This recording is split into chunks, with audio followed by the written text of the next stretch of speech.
Magandang gabi sa inyo mga bay. Welcome back ulit sa ating channel, ano. And sa video nito, pag-usapan natin yan ang tungkol sa Magnolia Chicken Templados Hot Shots.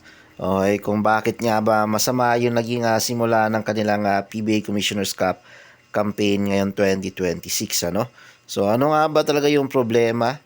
Yan, himayin natin na isa-isa yung posibleng dahilan kung bakit naging masama yung simula ng Magnolia Chicken Templados Hot Shots. Kasi as of now, 0-2 sila mga bayan, no? Although yung mga talo nila against Phoenix and NLEX is hindi naman talaga totally ganon kala or talaga masasabi nating tambak. A very close game yung naging talo nila. Pero dun sa dalawang naging talo nila, may mga chance sana talaga na makuha nila yung panalo doon sa dalawang game na yon. So, sobrang dikit, posibleng mapunta sa Magnolia. Maging 2-0 sila ngayon sa standing and yun na nga, talo sila sa bandang huli. Kaya nandito sila ngayon sa 0-2 win-loss record. Sobrang sama ng ano nila. Sa sobrang sama ng simula nila mga bay, hindi na sila tinatawag na intro boys ngayon. Ayan. So, ano nga ba yung mga problema dito sa team ng Magnolia Chicken Templados Hot Shots? So, unang-una may natin mga bayano, siguro pinakauna dyan is kay Coach L.A. Tenorio. Okay? So, I think para sa akin tama yung naging sinabi ni Rafi Rivis dati na hindi pa handa or hilaw pa sa pagiging head coach itong si Coach L.A. Tenorio, ano? Kung papipiliin ako between yung dating coach na Magnolia na si Coach Chito Victolero and between L.A. Tenorio, I think mas maganda pa rin yung paghawak ni Coach Chito. Mas maganda yung naging sistema niya nung siya pa yung naging coach ng Magnolia o Chicken Templados Hot Shots compare dito kay Coach L.A. Tenorio. Pero bigyan natin ng si Coach L.A. Mga ba, no? Kasi second conference pa lang naman to na naging head coach ni Coach L.A. Tenorio yung Magnolia Hot Shots. So, sabihin na natin na bago pa lang din naman siya. So, hindi natin siya pwedeng base experience talaga or compare yung experience niya kay coach against Coach Chito Victolero. Pero kung sa sistema lang and sa paghawak ng player, I think mas effective yung sistema talaga ni Coach Chito kaysa kay Coach LA. Kasi yung kay Coach LA kasi mga bayan, no, parang nadala niya yung sistema ni Coach Tim Con sa Barangay Ginebra which is hindi effective dito sa Magnolia. Napansin ko pagdating sa pagbalasa ng tao, medyo hindi ganoon ka ganda yung pagbalasa ni Coach LA ng mga tao niya. Kung i-compare mo kung paano magbalasa ng tao si Coach Chito Victolero, yung dating coach ng Magnolia. Dito ay Coach LA Tenorio, ano, medyo babad si Lapot at si Javi Gomez Tiliano, ano. So, medyo binibigyan niya ng playing time yung mga bagong player talaga na mag-develop, which is good naman. Okay, pero I think hindi masyadong dapat hindi nila masyadong binababa ni Coach LA yung mga katulad ni na Lapot and Javi, ano, kasi kita naman natin na hindi sila ganong babad sila pero hindi sila ganon masyadong nagko-contribute sa team. Okay? Isa pa sa napansin ko, sina Sanggalang and Lee, hindi rin masyadong ginagamit ni Coach LA Tenorio. Which is kailangan nila, especially si Sanggalang, kasi kailangan talaga nila ng sentro na maasahan. Hindi kaya nilapot talaga mga bayan, no, napuwangan yung kakulangan ng big man talaga ng Magnolia dito sa lineup nila. So, aside pa dyan, halos umiikot lang yung play dito kay Jerome Lastimosa. Okay, pagdating sa opensa nila, masyadong nakafocus kay Jerome yung opensa nila. Masyadong babad sa pag-dribble si Jerome Lastimosa. And actually, yung nagko-contribute naman si Jerome mga ba, no? Maganda yung naging performance niya sa last two games ng Magnolia. Pero, yun nga, marami din siyang turnovers.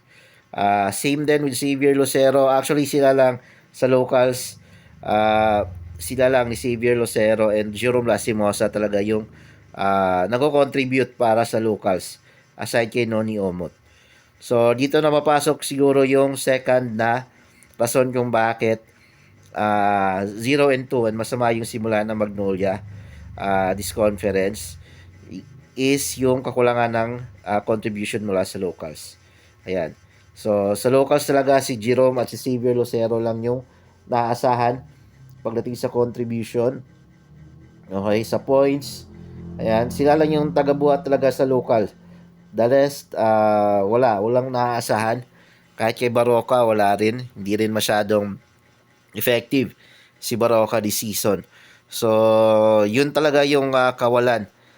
Since actually malaking panghihinayang yung nawala si Ahan Nisi sa kanila, no? Kita nyo naman ngayon, ang ganda na ng performance ni Jerick sa Tira Firma. So, sayang din yun si Amnisi, pinakawalan nila.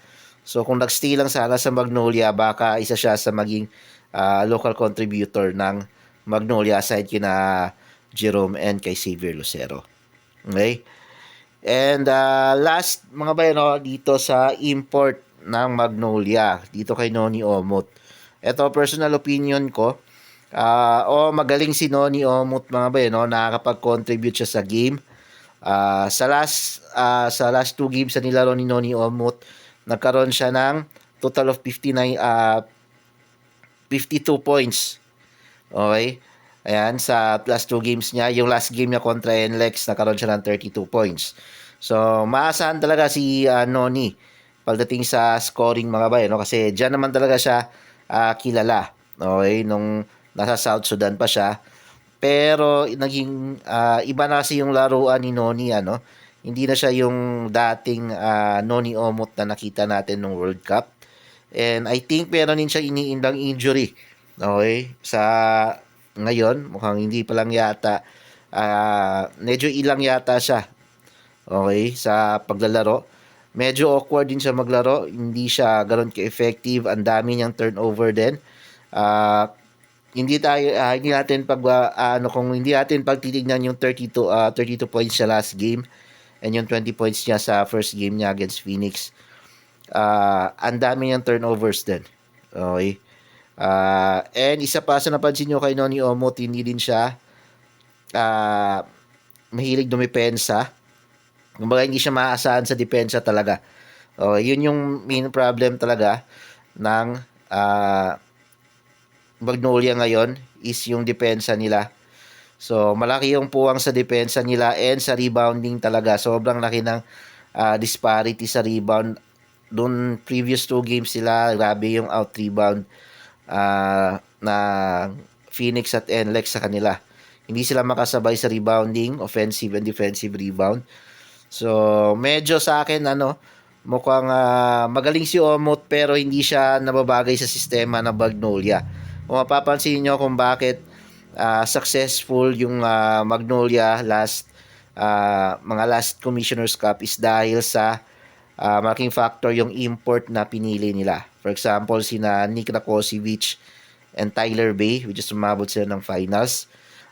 Malaki yung pinagkaiba ng playing style ni Rakocevic, Tyler Bay kay Noni Omot ngayon. So, medyo hindi fit sa sistema ng Magnolia si Noni Omot kahit na nagko-contribute naman siya. Okay? So, kailangan kasi ng Magnolia dapat dito is yung sentro na maganda sa ilalim, yung may depensa na kayang umiscore. Okay? Hindi lang yung puro scoring pero walang depensa. Okay? So, yung mga Nick Rakocevic, mga Ratliff, yan talaga yung mga bagay dito sa Magnolia, no? Medyo, I think siguro kung hindi nila pinalitan siguro si Tyler Brown Suarez, baka mas naging effective pa itong si Suarez compare kay Noni Omot, ano? Pero sabi nga ng ni Coach LA, isa sa main reason kaya kinuha nila si Omot is yung leadership niya. Kasi nga, national team member siya ng South Sudan. Isa siya sa mga pillars ng South Sudan national team. And ini-expect niya na madadala niya yung leadership ni Noni Omot sa national team nila dito sa Magnolia, which is ito yung wala daw sa kanila. Pero sa ngayon mukhang hindi ganoon ka-vocal itong si Noni Omot mga bay, no? And mukhang posible pag natalo pa sila sa next 3 or 4th game nila, baka magpalit ng import itong Magnolia Chicken Templados Hot Shots. So, yan yung dapat nating abangan mga bay, kung magtutuloy-tuloy ba tong talo ng Magnolia o makaka-recover sila and makakuha ng panalo sa kanilang ikatlong laban yung PBA Commissioner's Cup. Yun lang mga bay, maraming salamat sa panonood.